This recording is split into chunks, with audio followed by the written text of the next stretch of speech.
అదే RTV app వార్తల్ని క్షణాల్లో చదివే అవకాశం ఉంటుంది. ఒక న్యూస్ పేపర్, ఒక టెలివిజన్ ఛానల్ మీ చేతుల్లో ఎప్పుడూ ఉంటాయి. 2019లో సీఎం జగన్మోహన్ రెడ్డి కోడికత్తి డ్రామా, ఇప్పుడు గులకరాల డ్రామా. ఇదే సీఎం జగన్మోహన్ రెడ్డి ఎన్నికల స్టంట. ప్రస్తుతం ఇదే విషయంపై మనతో మాట్లాడడానికి మాజీ మంత్రి పితాని సత్యనారాయణ, ఆచంట నియోజకవర్గ ఎన్డీఏ కూటమి అభ్యర్థి పితాని సత్యనారాయణ ఉన్నారు. వైసీపీ ప్రభుత్వం చేసే అవినీతి అక్రమాలకు మీరు ఎప్పుడు వారిని ప్రశ్నించడంలో ముందుంటారు. నిజంగా ఈ గురకరాల డ్రామాని ఏ విధంగా చూడొచ్చు? గులకరాళ్ళు డ్రామా అంటే ఎన్నికలు వచ్చినప్పుడల్లా ఒక్కో డ్రామా అంటే చరిత్ర చెప్తా ఉంది, నేను చెప్పడలే. 2014లో కోడికత్తి డ్రామా ఆడావు. కోడికత్తి ప్రాణాలకు హాని చేస్తుందా చేయదా అనేది ఒకటి. ఆ రోజు నుంచి ఈ రోజు వరకు 10 సంవత్సరాలు అయింది సుమారు.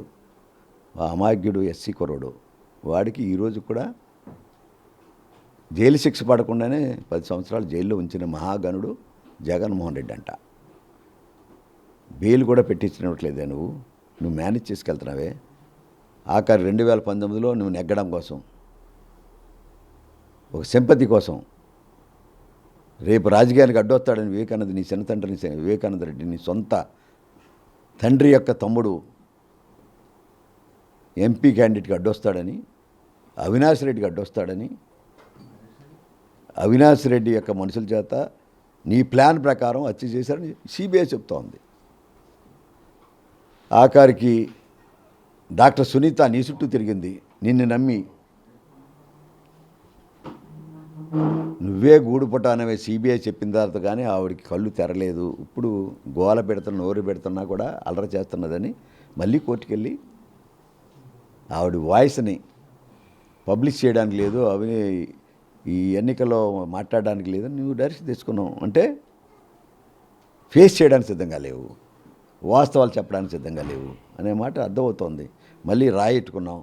నిన్నే డాక్టర్ సునీత చెప్పింది ఏమని, తమ్ముడు ఆ స్టిక్కర్ తీసే బాబు, గమ్మున తగ్గుతుంది, గాలి తగులుతుంది అని చెప్పింది. ఇది వాస్తవం కదా, తీసే. అంచేత ఆ రాయి ఇద్దరికి తగిలిందంట. రాయి ఇప్పుడు ఒకటికే తగులుతుంది. రాయి తగిలితే అది డైరెక్షన్ మారిపోద్ది. ఇద్దరు తగిలిన రాయే వాస్తవం కాదని చెప్తా ఉంది. ఇది సామాజికంగా ఆలోచించే ప్రతి వ్యక్తికి, ఓ శ్రీనివాస్ తగిలిస్తుందంట, ఓ పక్కనే జగన్మోహన్ రెడ్డి తగిలిస్తుందంట. ఎలా తగులుతుంది రాయ? మామిడి చెట్టు కొట్టిన కాయ కోయాలన్నా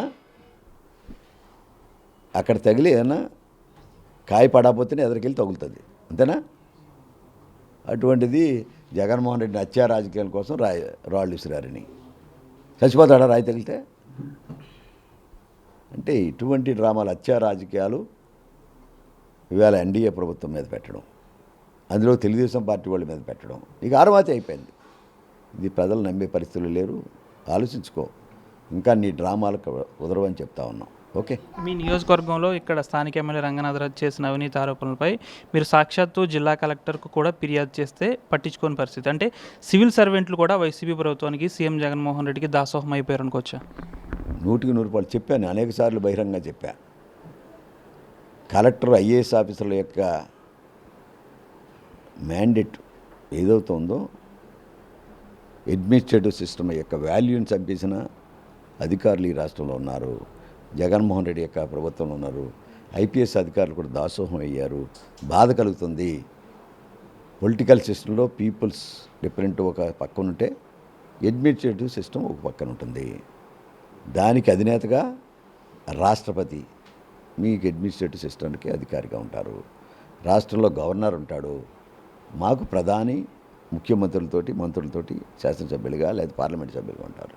system is guided by Ambedkar రాజ్యాంగంలో guided by systems, protocol system ఉంది. ఎక్కడ నువ్వు ఈ సిస్టాన్ని, నామ్స్ని మీరు కొనసాగిస్తున్నారు అని అడుగుతా ఉన్నా. మీరు అధికారుల యొక్క గౌరవాన్ని అధికార యంత్రాంగం భూస్థాపితం చేసుకున్నారు. కారణం వాళ్ళకి పోస్టింగ్లు లేదు.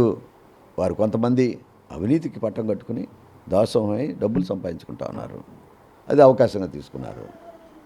ఇది చట్టరీత్యా న్యాయం. ప్రజాపతి అయిన ఒకటే, ప్రజలైన ఒకటే, అధికారులైన ఒకటే. ఈరోజు మీరు చేసే తప్పుడు మార్గాల వల్ల ప్రజలు అనేక మంది ఇబ్బంది పడ్డారు.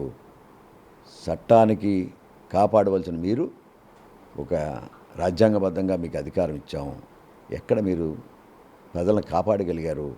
అవినీతి రాజు ఆ మహారాజు జగన్మోహన్ రెడ్డి రాష్ట్రంలో అవినీతి చేస్తుంటే మాట్లాడకపోవచ్చు, కానీ పేద ప్రజలు ఇచ్చిన ఫిర్యాదులు కానీ అభ్యంతరాలు కానీ నాకు అన్యాయం జరిగింది చెప్తే ఎక్కడన్నా న్యాయం చేయగలిగారా ఈ యొక్క ఐఏఎస్ ఆఫీసర్ కానీ ఐపీఎస్ ఆఫీసర్లను అడుగుతా ఉన్నాం. ఈ రాత్రం అధికారులు కానీ చట్టాన్ని కానీ చుట్టం చేసుకుని జగన్మోహన్ రెడ్డి అధికారం సనాయిస్తూ ఉన్నాడు. ఆఖరికి ఐపీఎస్ చట్టం, సిఆర్పి చట్టం, పోలీస్ చట్టాన్ని కూడా తొంగలో తొక్కి పోలీసులు ఎవరు కావాలితే వాళ్ళు కేసులు కడతా ఉన్నారు. అన్యాయం చేశారు. మర్డర్లు కూడా దెబ్బలు తిన్నవాళ్ళు ముద్దాయిలు చేశారు. ఇది వాస్తవం, ప్రజల దగ్గర ఉన్నాయి. అంచేత భవిష్యత్తులో న్యాయం ప్రజలు తీర్పిస్తారనే నమ్మకంతో ఎన్డీఏ కూటమి గెలుస్తుందని, ఎన్డీఏ కూటమి అభ్యర్థి ప్రతి ఒక్కడు గెలవాలని మేము పనిచేస్తూ ఉన్నాం. ఒకటే కార్యకర్తలు కానీ నాయకులు కానీ ప్రజలు చైతన్యపరుస్తూ ఉన్నాం. డబ్బులతోటి నువ్వు కొని ఈ అవినీతి రాజ్యాన్ని మరొకసారి అధికారం ఎక్కాలని చూస్తూ ఉన్నాం. డబ్బు తీసుకుంటారు. ఎంత ఇస్తావో తీయి, నువ్వు ఓటుకి ఎంత ఇస్తావు ఇయ్యి, నీకు ఓటేస్తారని నమ్మకం ఉంటే ఇయ్యి, కానీ డబ్బు తీసుకుని నీకు ఓటేస్తారనే నమ్మకం నాకు లేదు. ప్రజా నిర్ణీతలే ఆవేశపూరితమైన మాటలు మాట్లాడుతున్నారు. నీకు వ్యతిరేకంగా డెఫినెట్గా అధికారాన్ని కింద తోసేస్తారు, కుర్చీలోంచి గెంటేస్తారు అనే మాట చెప్తా ఉన్నాను. ఓకే, అంటే మీకు ఇప్పటికీ కొంతమంది అధికారులు నోటెడ్ అయి ఉంటారు. మీరు అధికారంలోకి వచ్చిన తర్వాత ఆ అధికారులపై చర్యలు ఉంటాయనుకోవచ్చా, లేకపోతే సీఎం జగన్మోహన్ రెడ్డి ఆదేశాల ప్రకారమే వారు అలా నడుచుకున్నారనుకోవచ్చా?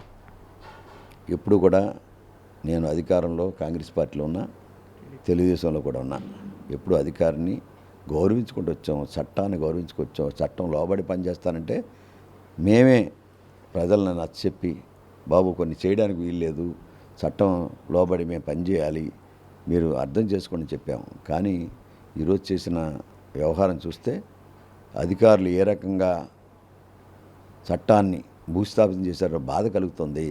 జగన్మోహన్ రెడ్డితో పాటు ఇటువంటి అధికారులు ఏదైతే ఈరోజు దుర్మార్గాన్ని కొడిగిట్టారో వాళ్ళు కూడా దూరం పెట్టవలసిన పరిస్థితి ఉంది ప్రజల కోసం, మా కోసం కాదు. మరిన్ని వీడియోస్ కోసం ఛానల్ ని సబ్స్క్రైబ్ చేయండి. లేటెస్ట్ అప్డేట్స్ కోసం వాట్సాప్ ఛానల్ ని ఫాలో చేయండి. అండ్ లింక్ డిస్క్రిప్షన్ లో ఉంది.